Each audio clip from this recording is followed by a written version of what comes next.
let's talk about a very compelling tool within the world of AI, and that is Rewind. So I came across Rewind when listening to a podcast, and I got to hear the founder tell their story and what he hopes to achieve. I heard about the use cases and ways that Rewind is helping people, and I thought, wow, this is great and incredibly terrifying. If you are a security-minded individual, then sit back and buckle up, because I'm about to creep you out and show you a pretty cool tool. Rewind allows you to record anything that you see, hear, or say throughout the day on your computer.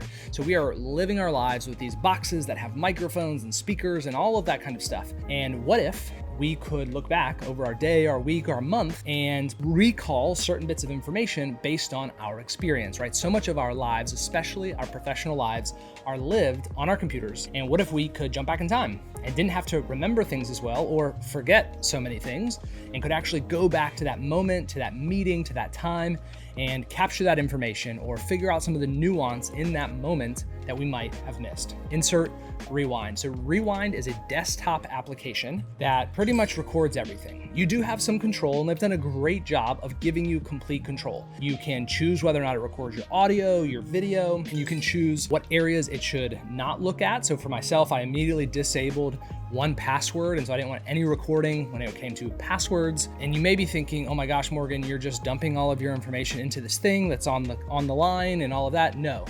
Rewind stores all of your information locally, and so all of my data lives confined on my machine, and periodically it's querying out for other things, like I believe there's a ChatGPT interface that lets you search and some of that stuff. The actual storage of Rewind is actually compressing and storing on your computer. How does it work? Well, you have Rewind enabled and it gives you a timeline. So here at the bottom, I can see my screen is now reliving the different stuff that I have been moving around.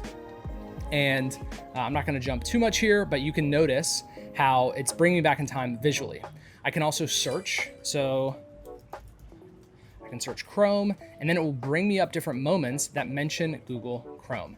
So a lot of really cool searchability here. I can search transcripts and apps. I'm not gonna do too much because, again, this is my own history here and I don't wanna get too deep into that. On my menu, they have an icon where I can ask Rewind, and I can ask different things, and it will go and use this to search my history on my computer of everything I've seen, heard, or said, and pull that information back up. Now, one of the things that many people will wonder is, okay, but what if you're in a meeting and it's recording what somebody else is saying? Well, Rewind has all kinds of suggestions about what you should do if you're recording somebody else, and they're kind of leaving the power in your hands, right? Much like there's all kinds of ways of recording people without them knowing. Rewind is now a new one, but their recommendation is that you follow all the best protocols and practices in whatever state that you live. Plenty of states aren't really too concerned, whereas I believe states like California and maybe Florida, you have to have both parties consenting. But if you're not using it for commercial use, it's mostly pretty harmless. That's up for any individual user to decide for themselves. And the way this tool would work is if I wanted to look up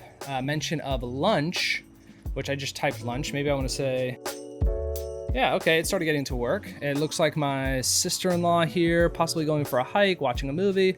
It's actually pulling up context of things that I've experienced. You were planning meals for a family, which included Greek salad, pita pockets. Okay. Bob Garrett, that's my father-in-law. Okay, we're not gonna read too far down Morgan's message chain, but it also gives you a link here where you can jump back to that message and where it lived in your history. If you were somebody who struggles to remember things or is constantly wanting to go back and remember what you said or how you said it or what you were doing when, or perhaps wanting to query information against the entire body of your laptop and everything you're experiencing, then so far I've seen Rewind does a great job of that.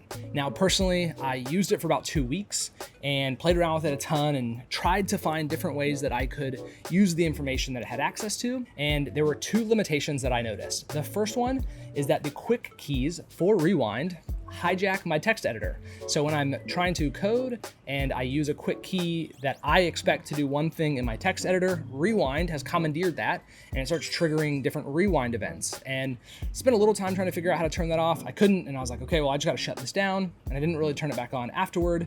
And the second is this promise of, or the need of needing to look back over the course of your days and your weeks to recall things or to find things. I just don't really have that problem, or I don't have a very strong felt need in that area. So for me at this point, Rewind, I'm not exactly sure if it's as useful as I had hoped, but one use case that I'm very optimistic for is people who are learning. So imagine in the learning process, particularly if you're learning to do something like programming, where the learning is happening actively on your computer, then I personally love the idea of potentially being able to capture a session of you trying to do something, so from start to finish, and send that to a teacher or somebody who could help and weigh in. As I've tried to do mentoring and things like that in the past for software engineers or people going through code school, one thing that I always notice or I always feel is this disconnect from the context. It depends. What were you trying to do here? Or how did you come about this answer?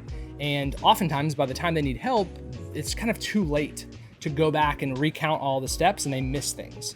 Where if you could just go capture the last 10 minutes, then you could send that entire session of using your computer, and it's way easier to follow along and give feedback. Giving feedback to software engineers is already a thing that happens in the form of their code, but what if you could do their entire experience on the screen? I think that'd be a compelling use case. Rewind isn't quite there yet with the ability to share snippets with others, because again, it's all living on your computer, but I think you could definitely get there. Their founder is very responsive. As soon as I signed up, I got the email and I thought, oh, of course, this is just the automated message. And I responded and he came back and I made some comment around like, oh, thanks for the automated message or something.